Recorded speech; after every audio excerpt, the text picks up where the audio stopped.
What's up YouTube? What's up, my nigga?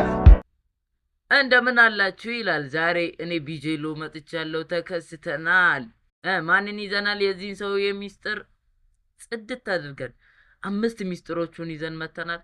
ስለዚህ ተከታተሉን እያልን እንቀጥላለን። ይመቻች። አንደኛ ሚስጥሩ የተወለደበት ቦታ ሲሆን ይህም ኤለን መስክ በሰኔ 28 በ1971 በሚገርም ሁኔታ በደቡብ አፍሪካ የተወለደ ሰው ነው። በደቡብ አፍሪካው በፕሪቶሪያ ተወለደ ማለት ነው። እናቱ ካናዳዊት ስትሆን አባቱ ደግሞ ደቡብ አፍሪካዊ ናቸው። ሁለተኛ የልጅነት የፈጠራ ችሎታው ነው። ገና በ12 ዓመቱ ብላስተር ወይ የተባለ የቪዲዮ ጨዋታ ፕሮግራም በመጻፍ ለኮምፒውተር መጽሔት $500 መሸጥ ችሏል።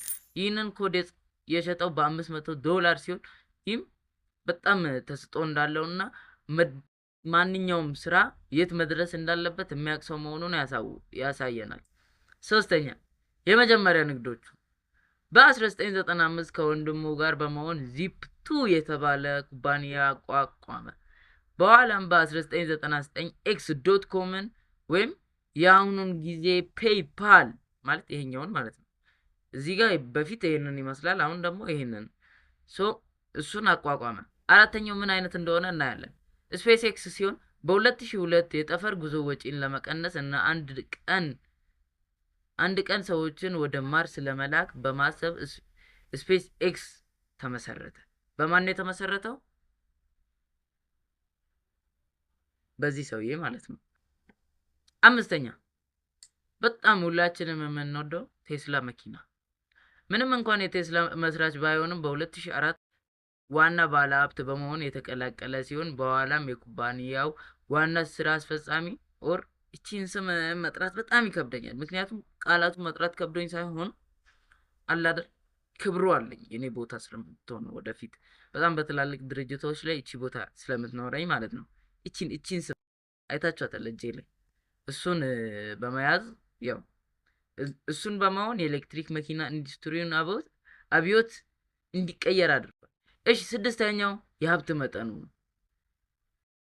እንደ ሰኔ 26 ወይም እንደ ባለፈው ወር ከሆነ ኤለን መስክ በዓለም ላይ እጅግ ባለጠጋ ሰው ሲሆን ሀብቱ በከፍተኛ ደረጃ እየጨመረ ይገኛል። ያም ወደ ትሪሊየን እንደሚጠጋ ይታየናል። እሺ አሁን ደግሞ ምርቃት እንዲሆናችሁ ዘንድ ደግሞ ትንሽ እንጨምር አይደል? ባሳን ጨምር ምን ትላለህ? አዎ ጨምር። እሺ ሰባተኛ ኒውራሊንክ የሰው ልጅ አእምሮን ከማሽን ጋር ለማገናኘት የሚያስችል ቴክኖሎጂ ለማዳበር ኒውራሊንክ የተባለ ኩባንያ በ2016 መስርቷል። ያ ማለት የዛሬ 10 ዓመት ማለት ነው። ነገር ግን እስካሁን ድረስ በውጤት የታዩ ነገሮች ያን ያክል ናቸው። ስምንተኛ ዘ ቦሪንግ ካምፓኒ። ይህ ካምፓኒ የትራፊክ መጨናነቅ ለመፍታት ከመሬት በታች ዋሻዎችን የሚቆፍር ዘ ቦሪንግ ካምፓኒ የተባለ ተቋም እንዲመሰረት ተደርጓል። ዘጠነኛው ኤክስ ሲባል ደግሞ እንዲህ አይነት ነገር አይደለም። ኦኬ እንዲህም አይደለም። ኤክስ ማለት የፈለኩት እቺኛዋን ቲዩተር ማለት ነው። ኤክስ ቲዩተር እንደ አውሮፓውያን አቆጣጠር በ2022 ቲዩተርን በመግዛት ወደ ኤክስ ቀይሮታል። እንዲሁም በራሱ የሚመሩ ሌሎች የቴክኖሎጂ ኩባንያዎች አሉ። አስረኛው የስራ ባህሉ ነው። ይሄኛው የስራ ባህል ይነገራል እንጂ እውነት መሆን አለመሆኑን እርግጠኛ ባልሆንም የስራ ባህሉ ከፍተኛ የስራ ጫና ያለበት ህይወት እንደሚኖር የሚታወቅ ሲሆን በሳምንት እስከ 120 ሰዓታት ድረስ እንደሚሰራ በበርካታ መረጃዎች ይገለጻል።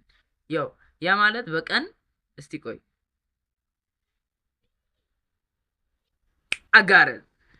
ያ ማለት በቀን ውስጥ 17 ሰዓታት ነው። ይህ 5 ሰዓት ብቻ እንደሚተኛ ያሳየናል። ነገር ግን ማንኛውም ሰው 5 ሰዓት ቢተኛ 3 ሰዓታት ያክል በጉዞ ወደ ስራ በሚሄድበት በመንገድ ላይ በቁርስ በምሳ በምናምን የሚሞላ ስለሆነ ይሄን ያክል ሰዓት ቢበዛ ይሰራል ይባላል እንጂ ማንም ሰው ይሄ እየተጋነነ ስለሆነ ያን ያክል ባታምኑት ይሻላል። ነገር ግን እንደሱ እኛም ለፍተን ጥረን ግረን መስራት ግድ ይለናል። ህይወትን ለማሸነፍ ማንም ሰው ይስራ። እኔም እየሰራው ነው። ኤለን መስክ ስለ ስኬትና ስለ ሰው ልጅ ወደፊት እጣ ፈንታ ብዙ ጊዜ የሚያነሳሳ ንግግር የሚያደርግ ሰው ነው። ይህም ሰው እንደምታዩት ነው።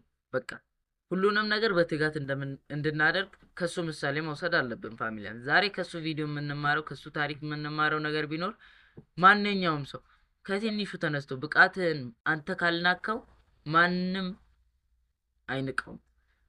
ልክ በእጅ ላይ ያለ ወርቅ እንደ መዳብ ይቆጠራል የሚሉት የሀገራችን አባባል እንዳለ ሁሉ እናንተም በእጃችሁ ያለውን ጥበባችሁን ለምን ትንሽዬ ነገር አይሆንም? ማንም ልፋ ስራ፣ የዛኔ ትለወጣለህ።